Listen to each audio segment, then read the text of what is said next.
Rebel fighters understand the need to hold ground on this front line. If they are defeated, the Syrian government and its allies will be one step closer to the rebel-held east of Aleppo city, where tens of thousands of people live.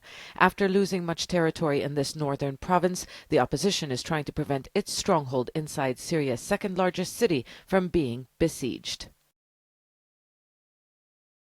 They are killing us, but we will remain steadfast. We are still on the front lines.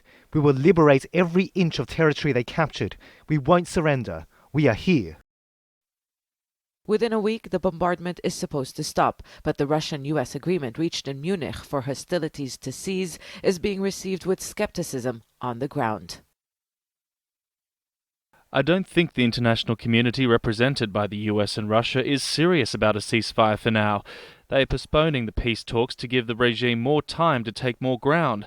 It means the rebels won't be able to regain this territory after a ceasefire is in place. The government is on the offensive in more than one corner of Syria. In the countryside of Homs, further south towards Damascus, the aerial bombardment is only intensifying and the casualties are rising. The rebels there no longer control supply lines into their strongholds, and the UN is warning that the 120,000 people inside risk hunger and disease.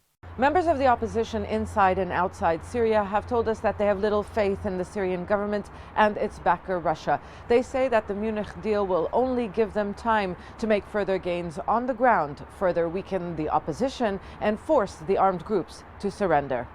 But a pause in the fighting and the delivery of much-needed aid to the hundreds of thousands trapped in besieged areas cannot come fast enough for the people. The battle for Aleppo has, according to the United Nations, left more than 50,000 people homeless, adding to the millions who have been displaced over the years.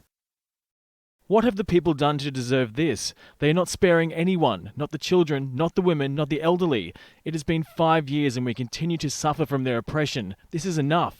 The conflict has laid waste to much of Aleppo and the rest of Syria. The government and its allies are confident they are close to a victory, but in this deeply divided country, claims of victory will have little meaning for anyone without a wider peace. Zena Khuder, Al Jazeera, Southern Turkey.